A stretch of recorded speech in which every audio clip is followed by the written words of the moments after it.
Chapter 17 talks about presentation aids, but I actually refer to it as visual aids. Presentation aids make you come across to an audience as prepared, credible, and confident. Presentation aids make you come across to an audience as prepared, credible, confident.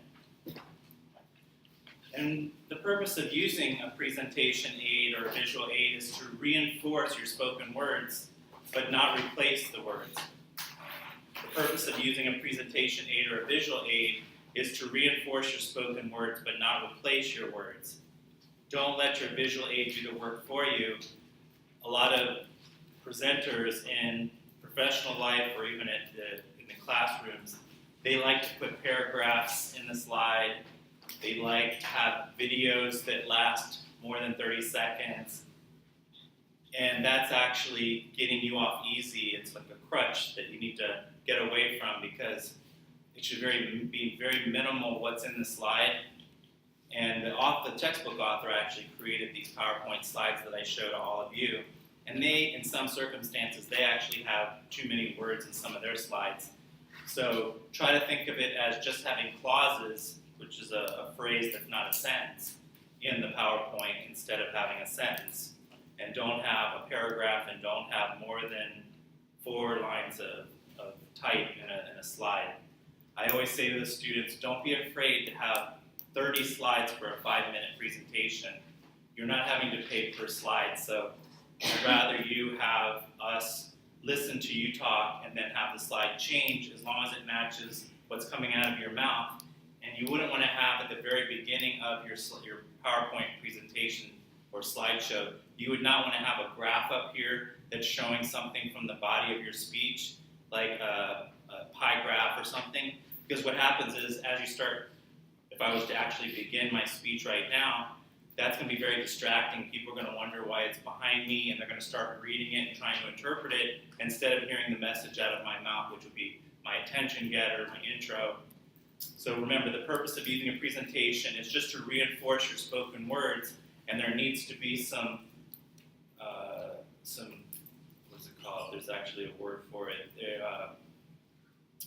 It needs to be simultaneous. The word and the slide have to be shown at the same time.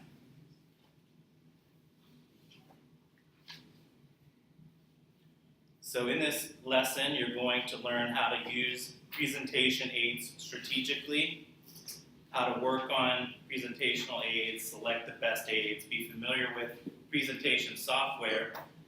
We say PowerPoint, PowerPoint, PowerPoint. There's actually more choices. And even in this class, for my online class, they don't have to create a PowerPoint presentation because it's a little bit more difficult to show a PowerPoint slide using your computer when you're also using the computer to record your speech. So this doesn't apply to the online students, but to the face-to-face students in this classroom, you'll be presenting a PowerPoint presentation, or you can use Prezi or another one that we're going to talk about today.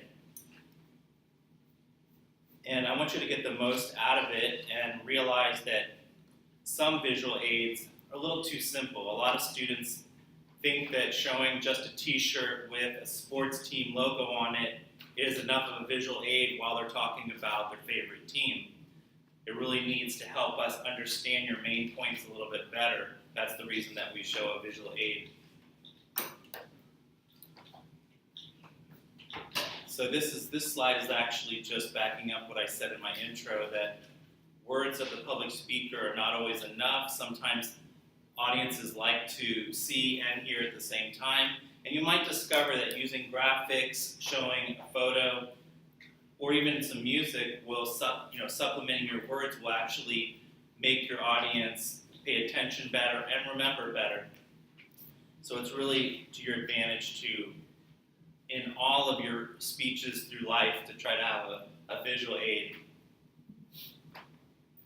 Presentation aids. Here's what the textbook recommends and what the benefits of using them are. If you use them strategically, it will increase comprehension of your audience. They'll understand the material better.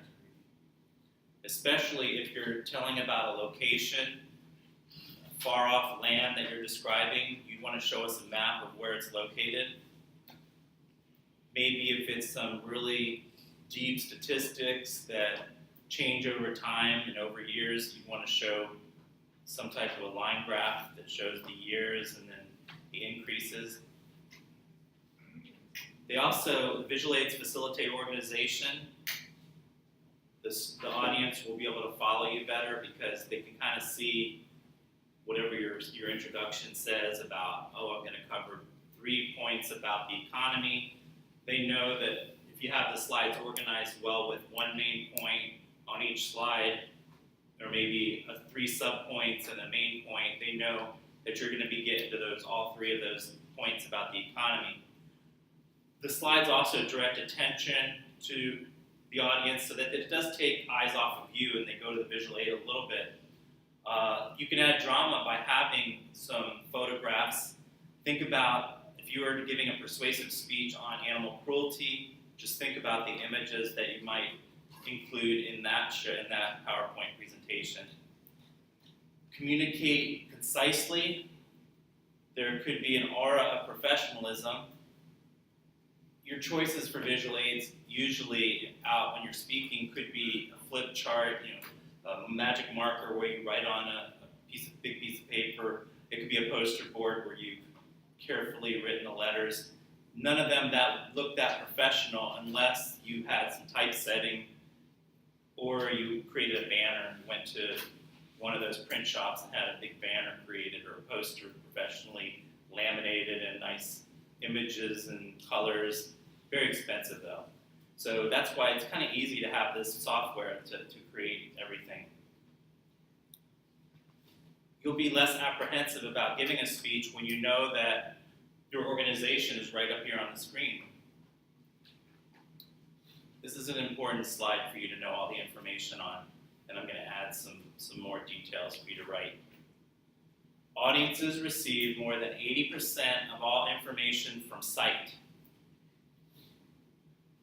Textbook didn't state the author who said that, who was the source. And it's usually a good idea in a PowerPoint slide to say the source. But we'll just say for today, Gamble and Gamble say that audience receive more than 80% of all information from sight through our sense of sight. Visual aids help us to organize main ideas. That doesn't mean I want you to put your outline into a PowerPoint presentation. Exactly the opposite. I don't want you to put your outline into your PowerPoint presentation. I don't want you to put your works cited page on the last slide of your PowerPoint presentation. This is another test question. We remember 10% of what we read. We remember 10% of what we read. And we remember 30% of what we see. By displaying main ideas on a projector screen, which could be a chart, a poster, a slide, or an overhead screen, it helps listeners follow your presentation. By displaying main ideas on a projector screen, a chart, a poster, a slide, or overhead screen, it helps listeners follow your presentation.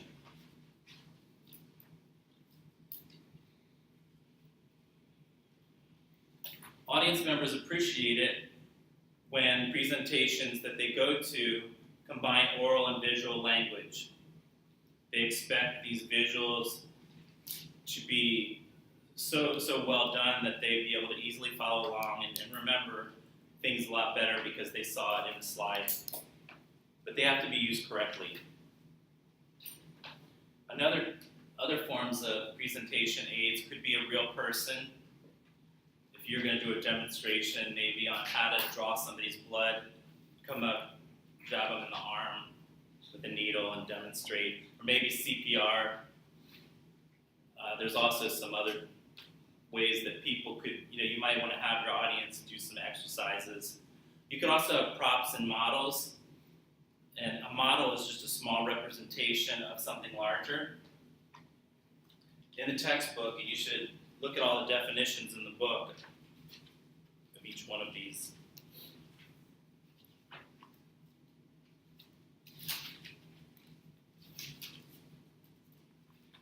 So it goes through for graphs, you'll see all the different types of graphs, and on this PowerPoint, it only shows graphs, but there's such a thing as a bar graph and a pie graph.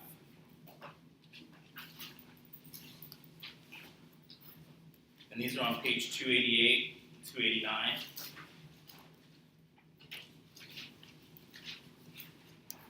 Line graphs are best for showing trends. A bar graph is also good at comparing two or more items. And then a pie chart, I think we're probably familiar with what a pie chart looks like. And then there's actually a table 17.1 that shows the best graph practices, and it tells you how each type of graph functions psychologically with the audience.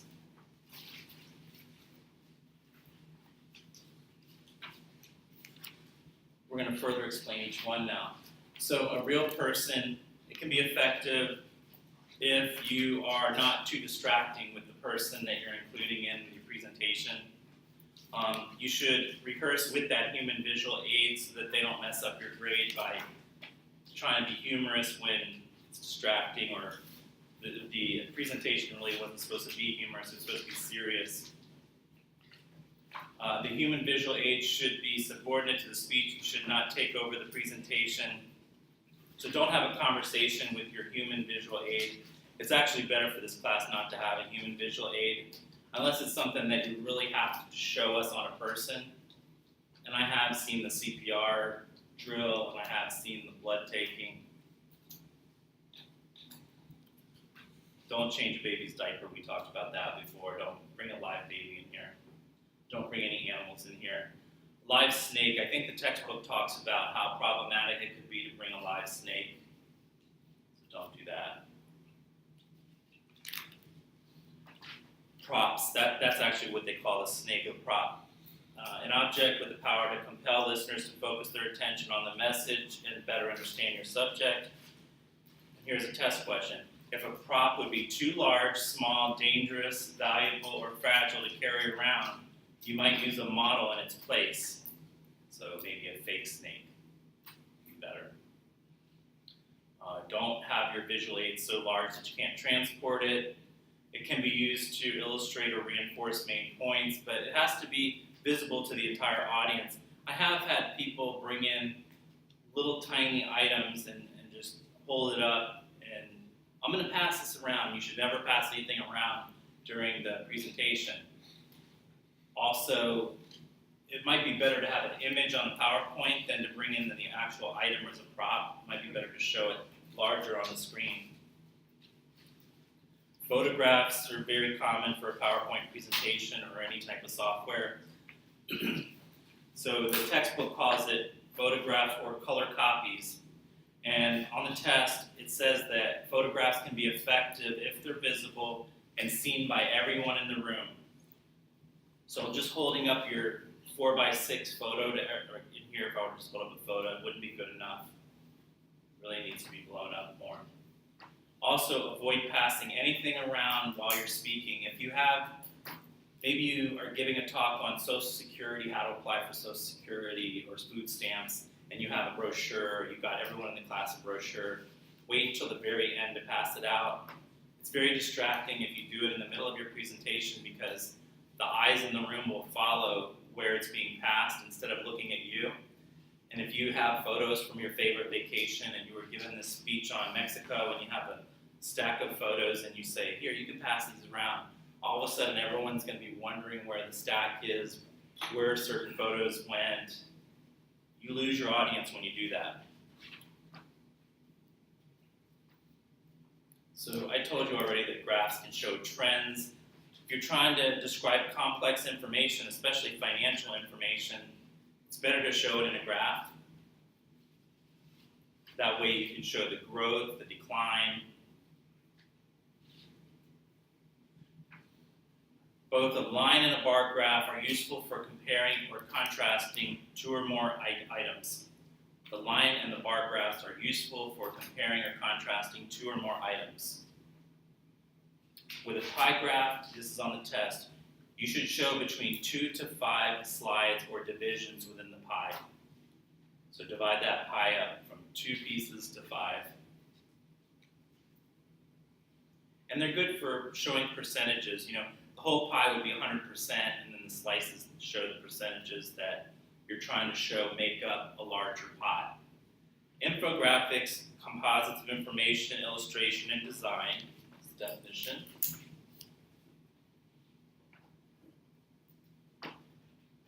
Charts, drawings, and maps. Very good for a speech on a location. If you're describing a location, real estate, vehicles. Actually, not vehicles, unless they're driving somewhere. Features of a car. You might have drawings that are, if you're talking about a futuristic car, you might have drawings of the renderings of a home or a piece of real estate. All right, so make sure that there are descriptions combined with graphs, and also the illustrations tell everybody in the audience the differences. So maybe some of those illustrations have those lines drawn from them. Think about the anatomy of the human body, and then each part is labeled, and you have those lines going out with labels. Audio and video clips. Very important information on this slide. I always deduct points because at least one student makes this mistake. You should only use audio and video clips when they're short. They should be downloaded or queued on this desktop here, so that if you're going to use them, they're already ready to go at the point in the video that you want the audience to see. And the wrong way to show them is to walk over to the desktop, do a Google search, and everyone's looking at your search on Google. You find the site, then it's YouTube, and then you push play, and then we have to watch the commercial or the ad. That's a big flop. Clumsy, not prepared, not professional. And then finally you get to the actual movie that you wanted to show, and then you have to find I think it was on the meter at 2.5 minutes. So let me try to find it, and you're scrolling back and forth. So it really has to be, if you can trim that clip and put it into the PowerPoint, realize that when you do that, the file has to be with the same file as the PowerPoint slide. And if you download it on this desktop, it may not always work. So you have to practice it before class. I'm going to ask for the people in this room, not for my online students, but the people in this room with their PowerPoints. If you're going to be presenting, I want you to come in early before class starts and put your PowerPoint on the desktop and make sure it works. Practice with the remote and all the files, make sure that they're visible.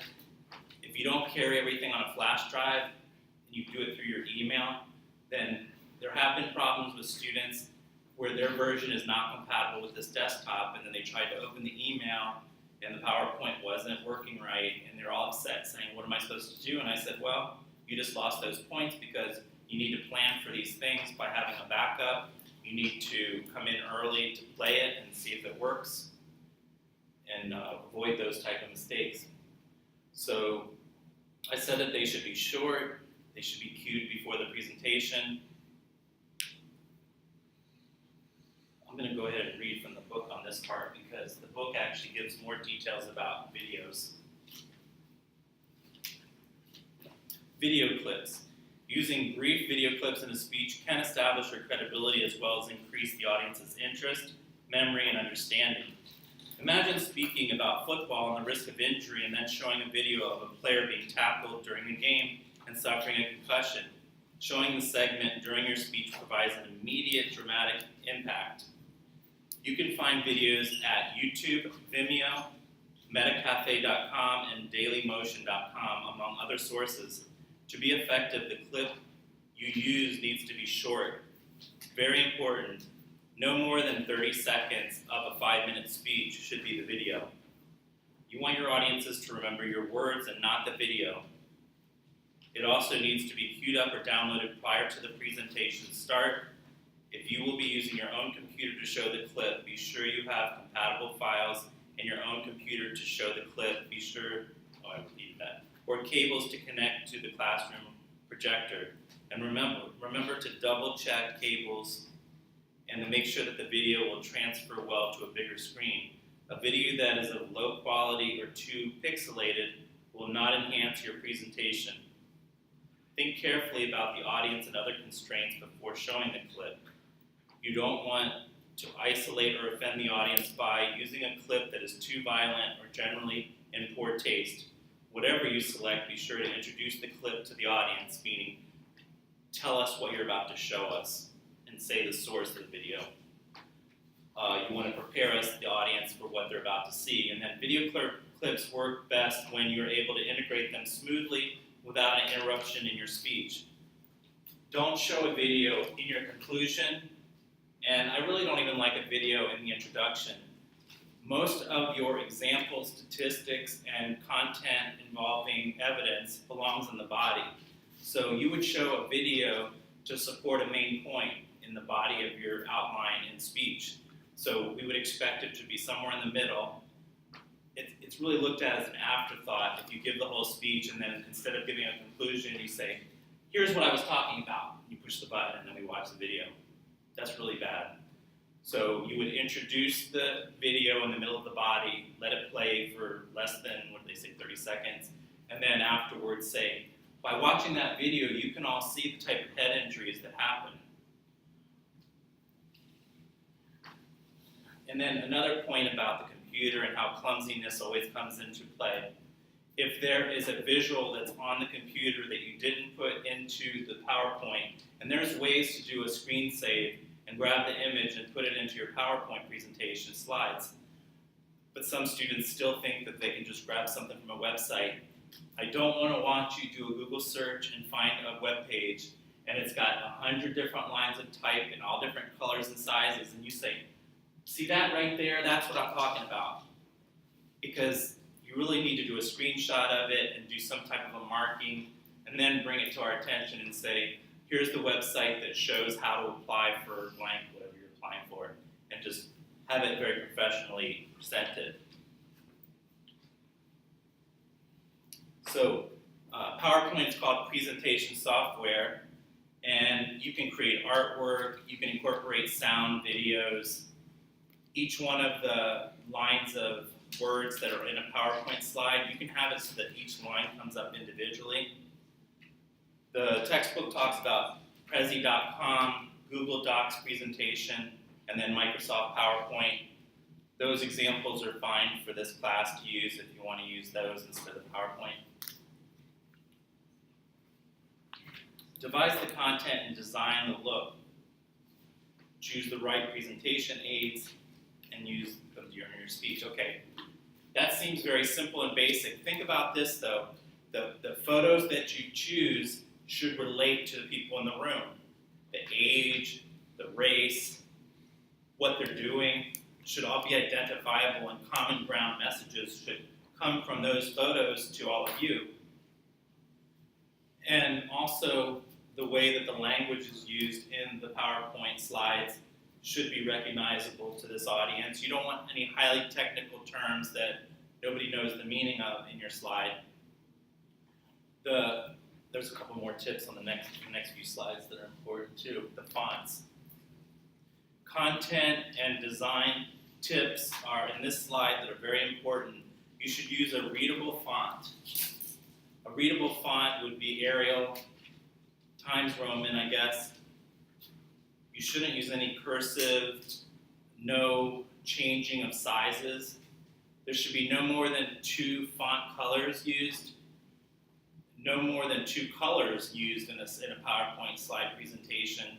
Naturally, a photograph would have multiple colors, but when it comes to background, and then you can see here, the background's white and the headline's blue, and then these are black. That's okay, because we really want to consider, I guess the white really isn't a color, but sparingly, very sparingly. And you wouldn't want to see this line one color. It would look like a rainbow if you had all different colors. It's inconsistent. So the headlines should all be the same color, they should all be the same font, and they should all be the same size. Don't use too decorative type of font. Have a backup plan. My backup plan is that I actually print out my PowerPoint slides and I bring them. And I have had situations where I couldn't get that I couldn't get the desktop or the slide projector to work, so I've had to actually put these little things up so people could see it, because I still wanted you all to see the visual aid.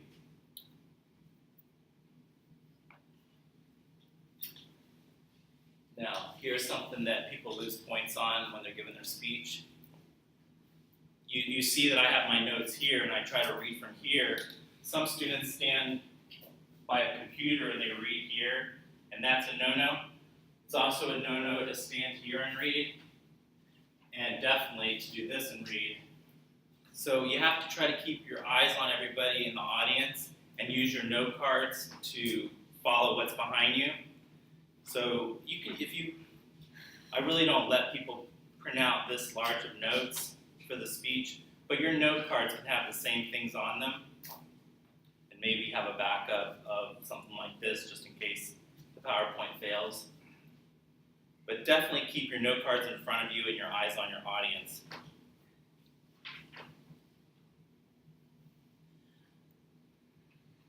Consider the cost to create presentation aids. A professional poster printed is very expensive. Think about your audience and the topic that you're giving to the audience. If you're picking a music topic, playing music is very, just brief audio files that they can hear. Set up everything before you get started. Practice with your presentation aids before you get here. The game plan. I have spoken to the instructor about the equipment I'll need. I've made sure that the classroom equipment is compatible to my own. I've prepared a presentation aid that will be clear to eyes and ears in the front and the back of the room. I've rehearsed how I will introduce my presentation aid. It's like repetitive here. I set up my equipment prior to the speech. After my speech, I can close down and quickly remove my presentation aid. That's not very good. Summary. In this chapter, we've addressed how to use presentation aids strategically, know how to work with presentation aids, select the best aids, be familiar with presentation software, and get the most from your presentation aids. In the textbook, there's actually very specifics about fonts. And I'm going to tell you what page that is.